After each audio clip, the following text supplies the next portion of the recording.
నమస్కారం. వృశ్చిక రాశి వాళ్ళు అంటే విశాఖ నక్షత్రం 4వ పాదంలో పుట్టిన వాళ్ళు, అనురాధ నక్షత్రంలో పుట్టిన వాళ్ళు మరియు జ్యేష్ఠ నక్షత్రంలో పుట్టిన వృశ్చిక రాశి వాళ్ళకి ఈ జూన్ నెల 2024 ఎలా ఉండబోతుంది అనే విషయం గురించి ఇప్పుడు చర్చించుకోబోతున్నాం. మొదట్లో వృశ్చిక రాశి వాళ్ళు ఈ 3 నక్షత్రంలో పుట్టిన వృశ్చిక రాశి వాళ్ళకి ఈ జూన్ నెల 2024 ప్రారంభంలో గ్రహస్థితి ఎలా ఉంది అనే విషయం చూద్దాం. మీ రాశి నాథుడైన కుజుడు మీ రాశి నుంచి 5వ స్థానంలో చంద్ర మరియు రాహుతో కలిసి సంచరిస్తున్నాడు. మీ రాశి నుంచి 4వ స్థానంలో శని సంచారం ఉంది. మీ రాశి నుంచి 7వ స్థానంలో మాత్రం బృహస్పతి, రవి, బుధుడు మరియు శుక్రుడు. మీ రాశి నుంచి 11వ స్థానంలో కేతు. సో ఇదండి ఈ జూన్ నెల 2024 ప్రారంభంలో ఉన్న గ్రహస్థితి వృశ్చిక రాశి వాళ్ళకి. వృశ్చిక రాశి వాళ్ళకి హెల్త్ అనేది చాలా ముఖ్యం. ఈ జూన్ నెల 2024లో కాస్త టైర్డ్గా ఉంటారు. మీరు పని ఎక్కువ అవుతుంది, రెస్పాన్సిబిలిటీస్ ఎక్కువ అవుతుంది. వర్కింగ్ అవర్స్ ఆఫీస్లోనైనా మీ బిజినెస్ ప్లేస్లోనైనా అది పెరుగుతుంది. మాట్లాడుకోవడం, కాన్వర్సేషన్స్, కమ్యూనికేషన్స్ ఇవన్నీ పెరుగుతుంది. మీకు కొత్త కొత్త ఆలోచనలు వస్తుంది. ఇప్పుడు కొత్త ఐడియాస్ మీకు లభిస్తుంది.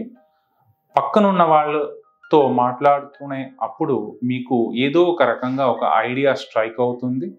మరియు ట్రావెల్ అప్పుడు ఎంతో మంచి ఆలోచనలు మీకు వస్తాయి.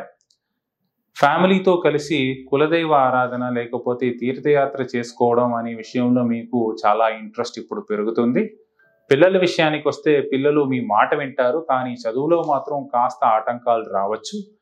మహిళల విషయానికి వస్తే మహిళలు ఏదో ఒక రకంగా ఇది చేయాలి, అది చేయాలి, ఇది చేయకూడదు, అది చేయకూడదని ఎంతో ఆలోచన ఇవన్నీ వాళ్ళ మైండ్లో ఉంటుంది. కానీ at the end of the month అనేది ఏదో ఒకటి సాధించామా అనే విషయానికి వస్తే పెద్దగా చెప్పుకోవడానికి ఏం ఉండదు.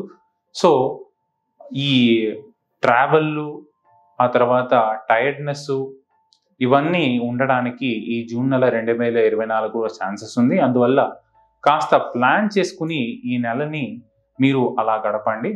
పెద్దవాళ్లతో మాట్లాడుకునేటప్పటికీ ఏదైనా కాన్వర్సేషన్లో మీకు డిఫరెన్స్ ఆఫ్ ఒపీనియన్ రావచ్చు. అందువల్ల అక్కడ మీరు కేర్ఫుల్గా ఉండాలి. ఎప్పుడు మనమే రైటు అనే ఒక మైండ్ సెట్ మంచిది కాదు. ఎందుకంటే ఎదుటి వాళ్ళు తప్పుగా చెప్పినా సరే ఓకే అని చెప్పేసి అలా వెళ్ళిపోండి. ఎందుకంటే వాళ్ళకి తెలుసు, లేకపోతే ఫ్యూచర్లో తెలుస్తుంది మనం తప్పుగా చెప్పాము, తప్పుగా అనుకున్నాము అని వాళ్ళకి తెలుస్తుంది. సో అందువల్ల ఇప్పుడు మీరు ఆ టైంలోనే ఇది తప్పు, నేనే రైటు అని అంటే మిమ్మల్ని వాళ్ళు ఈగోయిస్టిక్ పర్సన్ అని అంటారు, లేకపోతే అలా ట్యాగ్ పెట్టేస్తారు. సో అది మనకెందుకు? మనకి మాత్రం పని అంటే చాలా ఉన్నాయి. మన పని ఇంత నెత్తి మీద పెట్టుకుని వాళ్ళ దగ్గర మనం వెళ్ళి ఈ కమ్యూనికేషన్స్, కాన్వర్సేషన్స్లో పెద్దగా కాంట్రవర్సీస్ ఎందుకు చేయాలి? మన పని ఎక్కువగా ఉండడం వల్ల మనకి స్ట్రెస్ అనేది రావచ్చు, రాకపోవచ్చు. కానీ మనం మాత్రం మన పని మీదే ఇంక్లైన్డ్గా ఉండాలి. ఎవరో ఏదో చెప్తే మనకేంటి అని ఒక మైండ్ సెట్ మాత్రం ఈ జూన్ నెల 2024లో పెట్టుకోండి.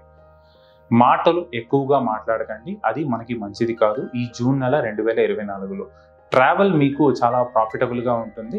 పక్క వాళ్ళ మ్యాటర్స్, వాళ్ళ ఫ్యామిలీ మ్యాటర్స్ అవన్నీ మనకొద్దు.